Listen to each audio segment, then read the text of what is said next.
Guys, we are on to chapter 6, A Happy Reunion with My Sister. So a reunion is when you haven't seen somebody in a long time and then y'all get together again. So when we go back to school, it'll be like a reunion of our class. So this is interesting because we haven't heard of his sister yet, or not that I can remember. So let's see what this chapter is all about.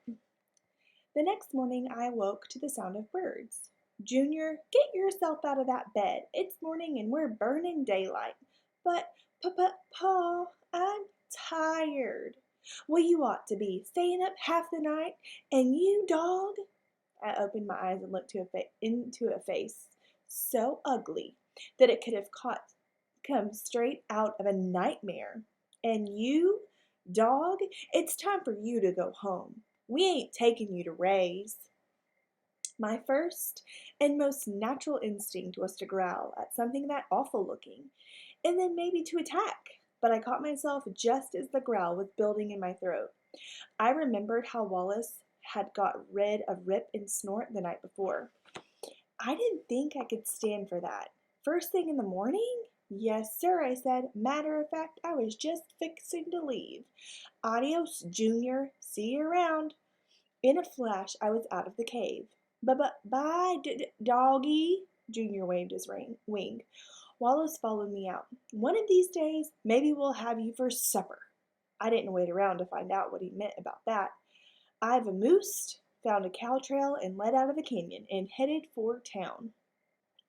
If you ever have a chance to wake up and see a buzzard first thing in the morning, you'll want to avoid it.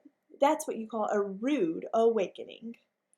Once I had climbed out of the canyon and hit the rolling prairie country to the north, I had smooth traveling all the way to town.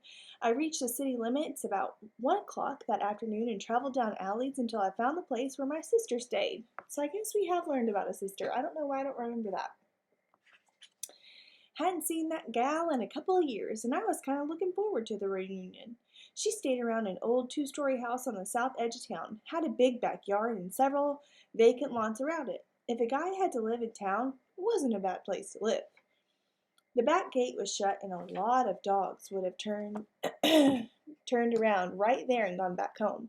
But a locked gate never meant much to me. All you need is powerful back legs and remarkable athletic ability, and you can hop over any gate that you ever did see. I cleared that rascal with 6 inches to spare. I mean, you would have thought I was a deer the way I soared over it. Didn't see the tricycle on the other side until it was too late. Kind of banged me right up, and I got a handlebar right under the end of my nose. I made a pass around the yard and sniffed out the whole situation. Trees, shrubs, post flower beds, tool sheds, lawn chairs, barbecue grill, the whole deal. This was a habit I built up after years and years of dealing with outlaws, wild animals, and dangerous characters. A guy never knows what he's getting into until he knows what he's getting into. My motto has always been, don't take anything for granted, because that's what tombstones are made of. Anyways, I sniffed out the entire yard and left my signature on a couple of shrubs and a clothesline pole, just to serve notice on the local mutts that criminal activity was liable to be dangerous for a few days. As I was signing the clothesline pole, I noticed something odd. There was a house shoe on the bottom of it. You know, a kind of slipper. Well, that was one of the strangest things I'd ever seen. I mean, I know I'm country and not in touch with your latest trends and fashions in town, but still, why would anybody put a house shoe at the base of a clothesline pole? There was something peculiar going on around this place, and I figured that I signed to the pole I'd better conduct a more thorough investigation. I mean, my sister was living in that yard, and I've always been kind of protective of my sis. All of a sudden, I heard a scream. This next part will be hard for a lot of people to believe, so before I go any further, I'll need to establish my credibility as a witness. My years in security work have trained me to be a keen observer and a thorough investigator. I never exaggerate the facts, and I'm not easily fooled. We know that's not true. every story Hank tells, he always exaggerates the truth. So we know just to kind of believe a little bit of it. In other words, I'm putting on all my reputation behind this next part. I swear it's the whole truth and nothing but the truth. You can take it or leave it. Okay, here's what happened. As I was putting my signature on the clothesline pole, it turned into a human leg. The leg was attached to a woman, and it was she who let out that scream. I was stunned by the scream. Don't you see? Well, you can imagine what a shocker that was. A clothesline pole turning into a woman? Just for a second, I stared at her and she stared at me. Then she hit me over the head with a clothespin bag and squalled, "Get out of my yard, you nasty, nasty dog!" She swung at me again. No ordinary dog could have dodged that second shot. I did, but it was nothing in the world but exceptional athletic ability that saved me. And now I made a dash for the fence. Out of the corner of my eye, I saw Maggie. That's my sister. "Say, Maggie, come out of here on that doghouse." "Henry? Is that you?" Henry. We haven't heard him called that yet.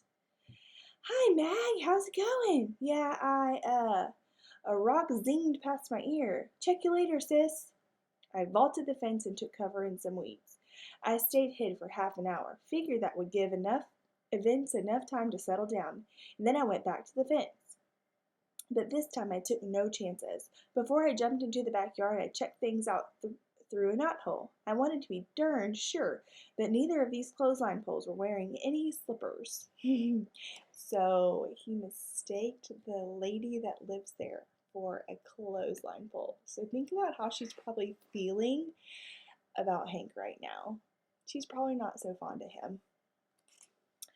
I hopped the fence again and sneaked over the doghouse. Mag was out front, sunning herself in the sun.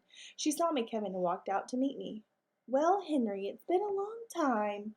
All at once she wrinkled her nose and backed away. "What's that horrible smell?" I froze. "Don't move, Maggie. Let me check it out. It could be something serious." I lifted my nose and took an air sample. "Okay, relax. I don't smell a thing." "You don't smell that?" "What? No." I did a test and checked out negative. "I don't smell a thing." She lifted her nose and sniffed the air. She took 2 steps toward me, sniffed and coughed. "Oh, it's only you." So remember what he bathes in? Sewer water. Sewer water is very, very stinky. So he doesn't smell anything because it's him. "What do you mean it's only me? What did you expect?" "The odor, Henry. You smell a little ranchy." "Oh, what a wonderful surprise, Henry.